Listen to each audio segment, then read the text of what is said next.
adhurimi i çdo kujt tjetër pas Zotit një fuqi plot.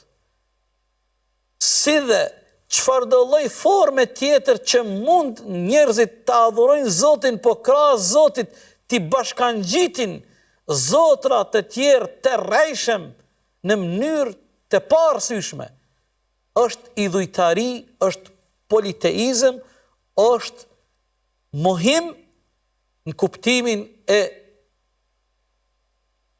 Zotit të baraka wa ta'ala, nga se Zoti madhëshëm është një i vetmi, i pa fillim, është i fundit i pambarim, është i gjallë, i përjetshëm, i përhershëm, nuk ka nevojë për asgjë në këtë botë, çdo gjë në këtë botë ka varësi dhe ka nevojë prej Zotit fuqiplot.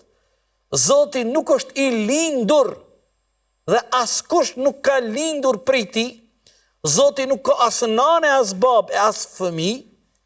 Prandaj është ajo surja e madhe e Kur'anit famlart që ne të gjithë e dim dhe na kanë mësuar dhe ne sot dua mësojmë fëmijëve tonë që në ditët e para kur ata fillojnë të flasin dhe të kuptojnë, kul huwa Allahu ahad.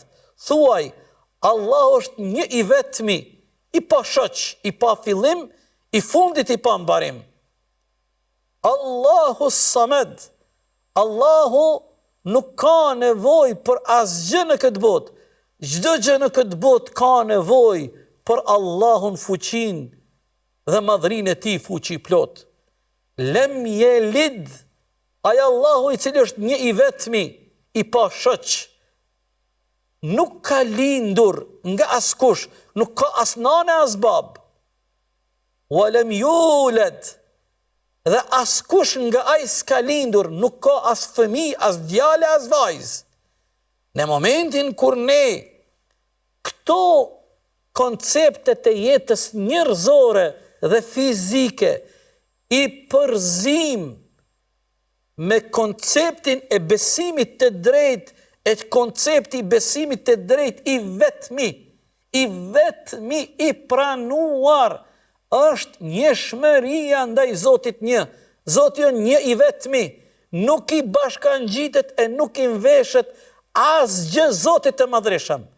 Çfarë do lloj forme që manifestohet dhe shprehet e besimit në besimin në Zotin një, është forme gabuar. Zoti është i vetmi një fuqi plot, të cilët ne i lutemi, i përulemi, i dorëzohemi, i nënshtrohemi, nga ai Allahu një e kërkojmë dhe e shpresojmë ndihmën, tek Zoti i madhreshëm mbështetemi, tek ai strehohemi, vetëm ai është një i vetmi i cili na mbron dhe na merr në mbrojtje prej çfarë do të keqe, prej çfarë do lloj dëmi, nga çfarë do lloj e ligë, nga çfarë do lloj rreziku. Jeta dhe vdekja dhe fati ynë është vetëm në duart dhe fuqinë dhe madhrinë e Zotit një. Dhe Allahu duhet të adhurohet në mënyrë të drejtë për drejtë, pa kur farë ndërmjetësimi. Ky është Islami ynë i bukur. Këto janë mësimet madhështore të Kur'anit dhe mësimet e ndritura të pejgamberit alayhis salam. Nuk ka nevojë të ketë ndërmjetës mes robit dhe Zotit. Ne i lutemi drejt për drejt atij, ne e kërkojmë ndihmën e tij drejt për drejt nga ai. Çdo njeri në mbar globin me çfarë do lloj gjuhë dhe ngjyre që e ka, cilës do racë dhe në cilën do pjesë të botës që ai jeton, në momentin kur i drejtohet Zotit të tij xhella xhelaluhu, Allahu e dëgjon. Allahu i përgjigjet.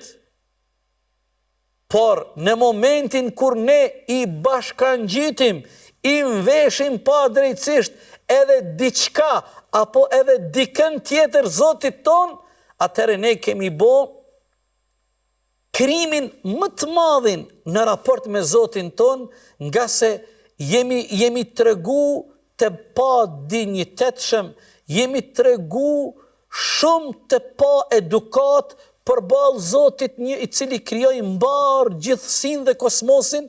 Ai është ai i cili e mbikëqyr dhe me fuqinë dhe madhrinë dhe vullnetin dhe diturinë e tij absolute, çdo gjë dhe çdo krijesë në këtë botë lëviz. Ndërsa ne në momentin kur krahas Zotit, në momentin kur ne krahas Zotit i bashkangjitim diçka tjetër dhe krahas me Zotin e lutim edhe dikën tjetër, kjo është gabimi dhe kjo është mohimi dhe kjo është rruga më e gabuar që e hidhron dhe është fyrje për Zotin ton te barekuhu ve teala, por është edhe në të njëjtën kohë shumë e paarsyeshme dhe aracionale.